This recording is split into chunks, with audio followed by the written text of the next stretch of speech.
Speaking of Tumblr. In March of 2013, a group of Tumblr users come up with a brilliant idea. Dashcon. A convention specifically for and by Tumblr. Also, just real quick, I don't know if he's going to go over this. It wasn't originally called Dashcon, but Tumblr was like, fuck off. You can't name it what you named it. I forgot what it was called. It might have just been TumblrCon or something like that. I don't remember. But they were like, no, you cannot use that name. So let's get going. I remember all of this happening in real time. I remember being at another convention while that was happening. I don't remember what convention it was, but I was at another convention when all this shit was going down. Users. This is their story.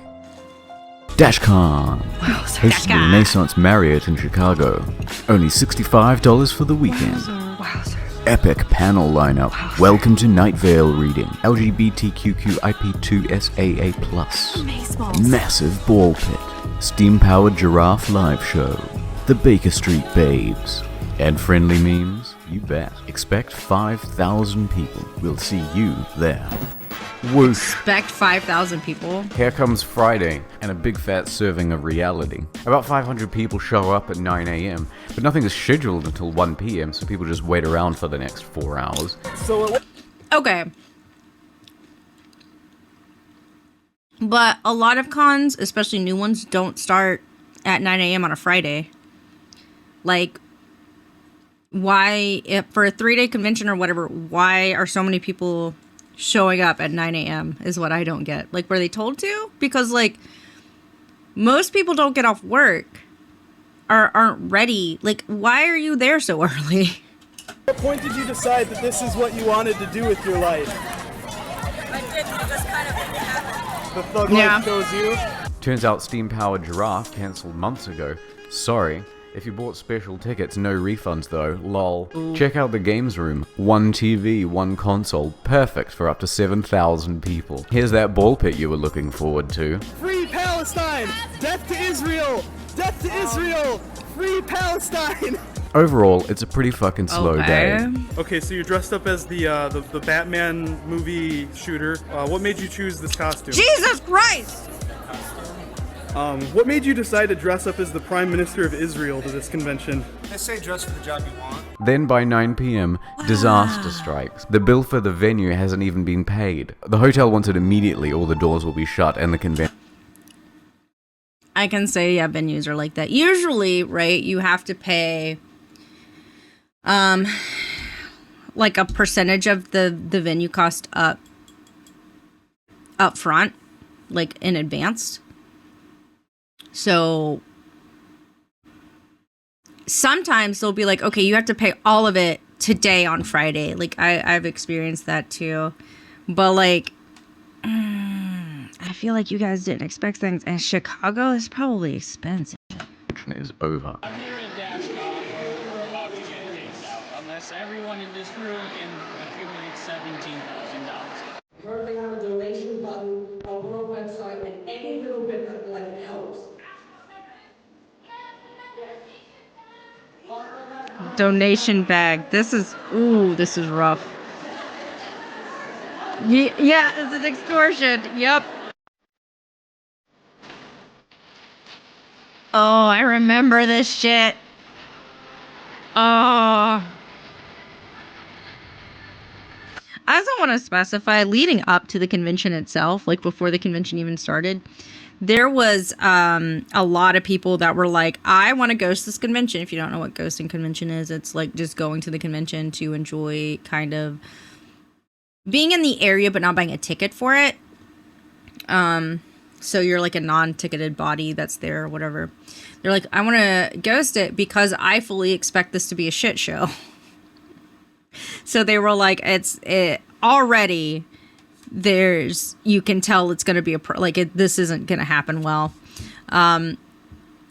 Again, I was not at Dashcon. I was at a completely different convention this weekend and just like being on Tumblr and getting updates about it because it blew up on Tumblr because it's the Tumblr convention, right? So But What if they raise want the more money, money? and the con continues. Saturday, artists and stallholders who paid $150 each for their tables aren't selling anything because their customers just donated all of their cash. Tumblr's turned on the convention completely. The destruction of this convention is dedicated to all of the women whose bank account have been ruined and ruled by it. I'm stealing money. I'm tired of you making me Donate to PayPal. They call Dashcon a scam and try to have certain events shut down. Mark Does Stuff, a gay Hispanic panelist, Hi, I'm Mark.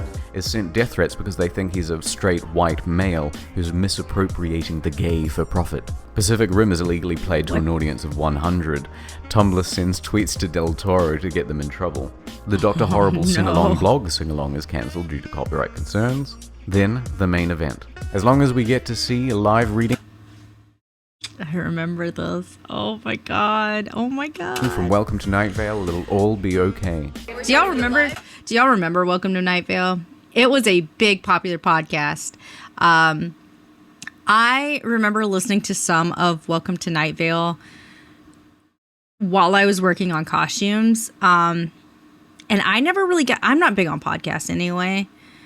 Specifically like podcasts that like you have to listen to it every week. Like podcasts where it's just like it's two people talking, that's fine. But like this was a story based podcast, so you needed to listen like to everyone kind of in order. So I'm not good at that kind of stuff because I have to marathon things but like I listened to some of it just while for background noise, and it was fine. Like I could see why it got popular if you're into podcasts. Beachy, Abby, your podcast is not a story-driven podcast. The What's Your Opinion podcast is you and Ricey talking about different subjects every week. No, it's when the podcast is like two people hanging out and interacting and talking, that's fine. It is the story-based podcast I cannot follow with. Like that's just it. Like I can't follow along, if that makes sense. Reading of Welcome to the Night Vale.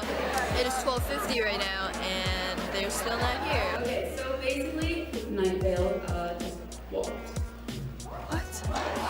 What?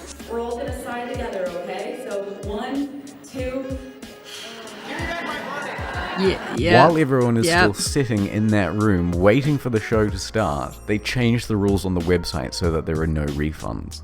But don't worry, there's a silver lining. Everyone who paid extra to see Welcome to Night Vale is entitled to a free extra hour in the ball. This is what your $17,000 went to. And with that, a meme is born. I don't think they're ready for this one. Jump in the pit. I remember the ball pit memes.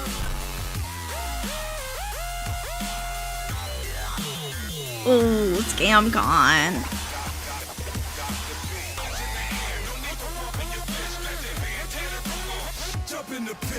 By the early afternoon, the vendors pack up and leave.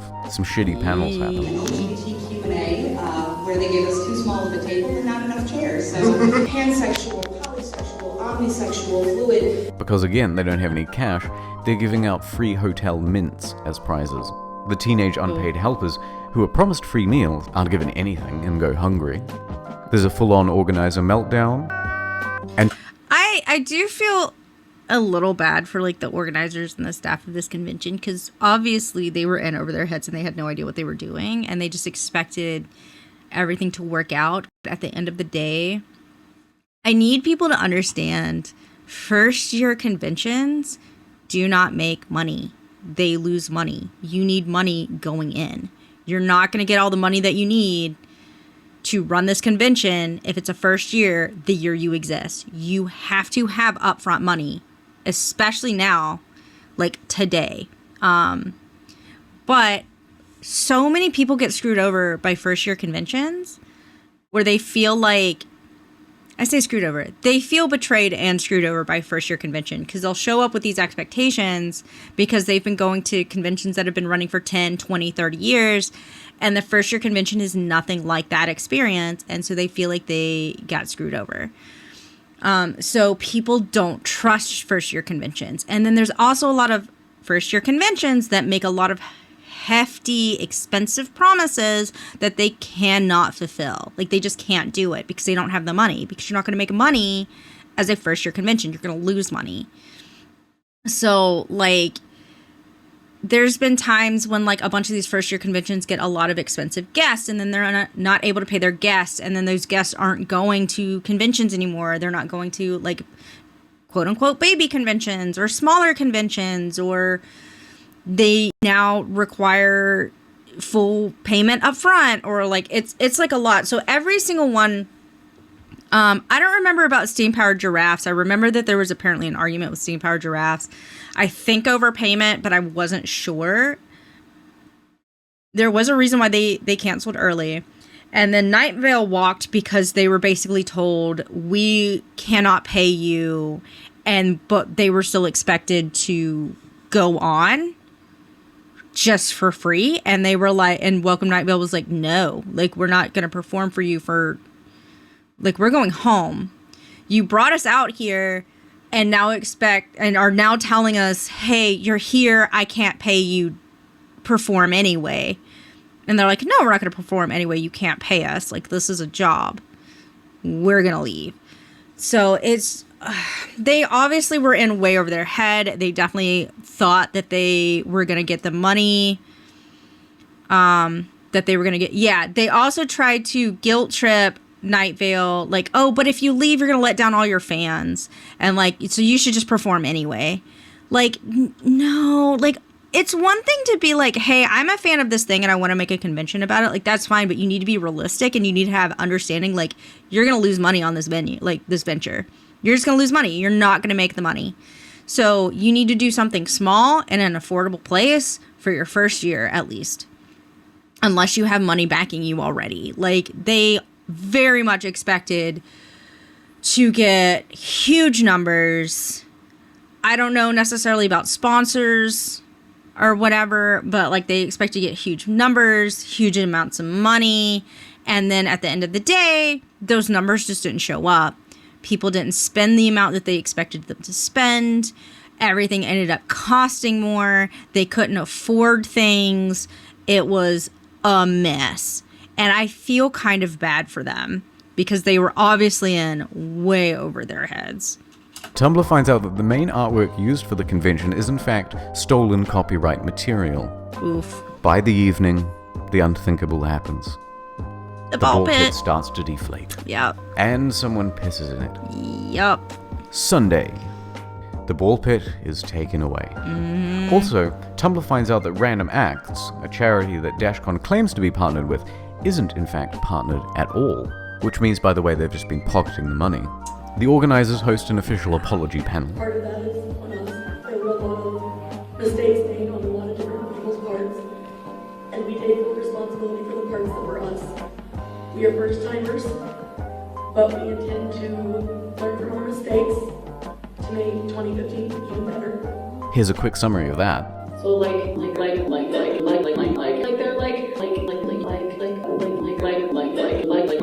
I say like a lot too, though. I blame somebody, otherwise it's all my fault. Fuck that. And everything is closed by 1 p.m. Since Dashcon, there have been many rumors online that the whole thing was an out-and-out scam. So I did some detective work to see whether it was true. I think what I found proves that even if the staff didn't set out to scam people, they did opportunistically steal and lie. Prepare for some high-quality autism. Dashcon had a written agreement to pay $40,000 plus some change to the Renaissance Hotel Marriott. Yep. They paid $20,000 before the thing began, so they had a balance of $20,000 still remaining. They told the hotel that 5,000 to 7,000 people would be attending, and could they please pay as the door sales came in. As a financially risky move, the Marriott agreed verbally, but not in writing. I don't think that's necessarily a financially risky move because, like, that's kind of the thing. Like, it's a convention and we exist off, like, tickets or badge sales. So, like, I get it. I mean, it's risky in hindsight, especially with, like, a new convention rate. But a lot of times it's like, hey, you're going to have an outstanding bill at the end of the day because you're also renting things, not just space, from this venue. So you're renting, sorry, tables and chairs. You have to pay your electricity costs because that's an extra thing. You have to pay union rates for the people that are coming out and putting up your staging, putting up your chairs, putting up your tables. You have staging that you have to pay for. You have security and EMTs that you have to pay for. There's a lot of extra costs that go in that you just really don't realize going in. You have to pay for the internet that you're using. You have to pay for the power that you're using. There's two different kinds of internets. There's like Wi-Fi and Ethernet, and they're vastly different prices. And it's a lot. There's so many things that you have to pay for that you just really don't expect. And like for a convention that's like, hey, we exist off ticket sales, that's how we get our money, and we're gonna expect maybe 50-50 pre-registration versus walk-in registration, like, because that's close to like probably what you can expect. That's what Comic-Con kind of gets, is that's kind of how our numbers work, is we get about 50% pre-reg, 50% walk-in to a point. Those numbers are a little bit, the line between those numbers is a little faded now because we just allow pre-registration up until Saturday night now. So there's not like a cutoff anymore. You can still buy a quote-unquote pre-registration ticket if you want to skip the walk-in line or whatever, if there's a line, but still, it's still kind of 50-50. So like, it's not weird that you have like, you pay half up front and then half later. That's not weird. You generally have like an outstanding bill. On the first day, the hotel sees at most 1,000 people. They know that Dashcon store sales are fucked, so they enforce immediate payment as per their written contract. Yep. Dashcon does not have the funds. Nope. And here's where it gets interesting. Dashcon claims they only have $3,000 in cash. So at 9 p.m., Dashcon staff gather everyone into one room to beg for the remaining $17,000. Yeah, that was a little messed up. Let's do a head count. 33, 129, 120, maybe another 33 here in case there are people on the margin, and we'll add 10% to be generous. It's unlikely that there are more than 350 people in this room. Now we know they reached their goal. Almost got shut down. Really? We need to raise 7. Okay, but they were also blasting it on the internet. So, like, they were blasting this all across Tumblr and etc. So people that weren't at the convention were donating to this. So it was like, people were like, oh man, I'll donate to this because apparently, you know, any extra proceeds are supposed to go to charity, or they've linked up with this charity. There are people that are there, or I'm not there yet, but I'm on my way, or like whatever. There were people that were not physically in this room that gave money. So I will say that because I do remember them posting about it all over Tumblr. $17,000. Really? Yes. That's pretty cool. Did you do it? We did it in under an hour. Really? Yeah. They received donations by PayPal and cash, but only a small fraction in cash. Let's be generous and say 1/10 of the room at most. You can see people donating in the footage, and it's probably much less. So even if each cash donor is giving $20, which again, generous, that's only $700 total. Therefore, the other $16,000 or so is in electronic payments. Now let's look at this leaked list of transactions. Hold on. They made most of their payment in cash, almost $12,000, but they only could have got $700 from the donors, and they only had $3,000 in cash. So where did the rest of it come from? It's door sales revenue, not donations, meaning they lied about only having $3,000 in the first place. They actually had at least $10,000. Now, here are the transactions that come from... Wait. What did that say? They actually had at least... They state that they never went to a bank because they were all closed at 9 p.m. Also, their credit cards were at their daily limit, so ATMs didn't work. That's valid. These are not alternative. Okay. 10,000. Now, here are the transactions that come from the PayPal MasterCard. Let's take that from the total owed. And what we get is the following. In a best case scenario, of the donated $17,000, at most, they spent less than $7,000 keeping the place open. They spent over $2,000 on themselves and their own accommodation. and the remaining 9,000... Okay, but I would like to say this. He made a follow-up video? Okay. So the $2,000 that it's like, oh, it's personal and business expenses. That could very much be... I'm ignoring the 9,000 pocketed at the moment. So the 2,000 personal business expenses. Okay. The 6,700 is for the venue space, such as ballrooms, meeting rooms, etc. Tables, chairs, staging, power, maybe. I don't fucking know. Whatever, right? That is just you're renting the space from the venue. The $2,047.29 on personal / business expenses.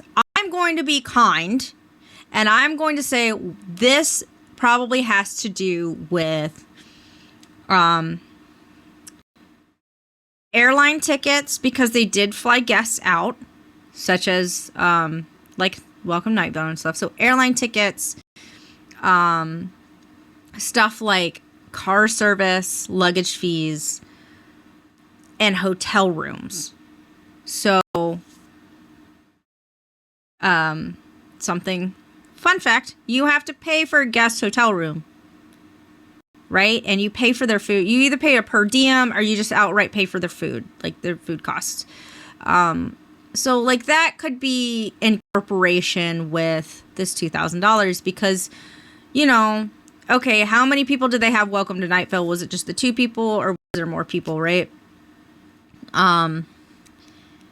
If they want each their own personal room, and let's say the rooms are $180 a night, and they're there for 2 or 3 nights, times 2, so $189 or $180, whatever, times 3 or times 2, however you want to do that, and then times 2 again because there's 2 of them, and then that's just for one quote unquote like entertainment thing, right? I'm sorry, I am drinking, so I'm a little... Anyway, the words aren't wording. You feel me? So like, I will give them that, and even then, like the people that are running this, if they're not native to Chicago, if they don't live nearby, they probably got their own hotel rooms as well, which is fine. Like when we're running Comic-Con, I have a hotel room, right? Because like I'm one of the first people on site. I'm one of the last people on site. Well, sorry, I'm one of the last to leave site. I have stuff that I have to keep up with. Some things have to go to my room at the end of the night, or something needs to stay in my room so I can go grab them if needed, etc. Right? You're starting to kind of feel it, girl. Same. So that I want to be kind of about the $2,000 for personal / business expenses. I would like to think that there are business expenses entirely, I guess. Now let's get to the 9,000. So I don't know about that. $1,000 or so they pop. Also, it is important to note you are allowed to pay yourself. Like if you're putting on an event, right? You're putting on a convention, you're allowed to pay yourself. That's a job. You are, oh my God, what is it? You're an event manager. You're event coordinator, sorry. So you're allowed to pay yourself, but you have to pay all your debts first, right? So like if you owe $17,000, you got to pay off that $17,000 first. Or like bankruptcy, go for bankruptcy. I don't know, something. But you gotta pay off what you owe first. Also, they're liars. Because I was on stage for an hour in front of 5,000 people. Okay, this guy's not used to being on stage. I bet you more than anything. He doesn't know what he's talking about. That I couldn't tell you how many people are in a room I'm in at Comic-Con. Like I MC for shit. Like, I'll MC for, like, the fashion show or the cosplay contest or whatever. I could not tell you how many people are in the room with me. I will be like, I don't know, a few hundred. And someone will be like, nah, man, there was like 1,000. I'd be like, shit, man. Wild. I don't know. Or I'd be like, man, I don't know. There's like 100 people. And they're like, try 300 to 500. And I'm like, I don't know. I'm not counting them. It felt like a lot. So, like, he's benefit of the doubt, he doesn't have an understanding of how many people are in a room, which I get because I am just as bad. In a room. Is there 5,000 people here? Riot. Okay, no, there was no riot. Calm down. There were upset people. That's fair. Most rooms have around 1,000 chairs. Okay. This is not a riot. Okay. This is a room full of unhappy people because they feel like you scammed them because you're not necessarily good at the thing that you're trying to do, which is create an event and host it. This is not a riot. And yeah, that's not 5,000 people. Like, it's a lot. I'll give you it's a lot of people, but it's not 5,000 people in a riot. It's a few hundred people who are upset.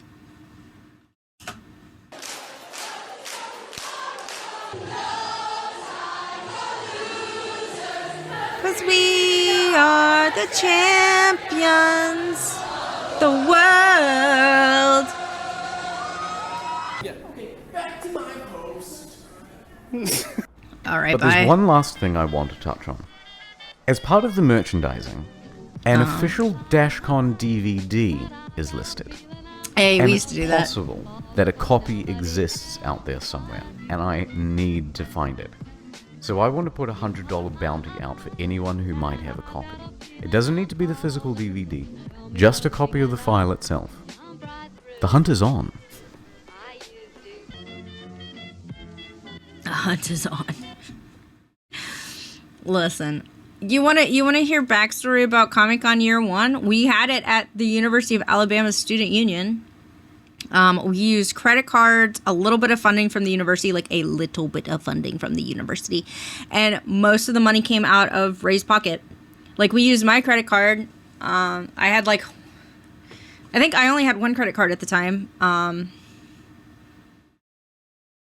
Yeah, I only had one at the time. So I think we used my credit card, my one credit card that didn't have a big limit. We got about $2,000 from the University of Alabama because we were a student club putting on a student club event. And we got the guest that we had. Oh, I don't even remember her name is. She was Pen from the Penguin from Neon Genesis Evangelion. She was a friend of one of our staff members. So one of our staff members knew her. That's how we got her. I think we also had Stephanie Inez, who was like a singer. We didn't think about like badges or stuff like that because we were completely free. The first 4 years that we existed, we were a completely free convention. We didn't think about badges, and so instead of badges, we went and bought yarn, and we had little yarn bracelets. Mandy Clark, that's right. It was Mandy Clark. And we had Aaron Pavon, the geek comedian. Yeah, I said Stephanie Inez. So we had little yarn bracelets. There's just yarn tied around your wrist to show that you were a quote-unquote congoer, because, again, it was free. Did we start to charge for season 4? You might be right. She was Tomo from Azamango Daioh. I just remember her being Pen. So we were free for the first 3 years, sorry. We didn't really have like a pre-registration situation or whatever. Yeah, it was completely student run. It still cost some money. Like, I think Ray took a little bit of a hit from it. What year was year 1? 2008 or 2009? It was 2009, right? Dude, you're gonna make me do math. Hold on. Yeah, it was like 2009. We had like, what, 420 or 460 people show up? Yeah, like that was it. It was like little baby convention.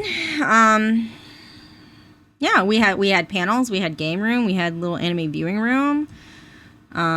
We had 460 people show up. We had a little scavenger hunt game, that con-wide scavenger hunt game that we did.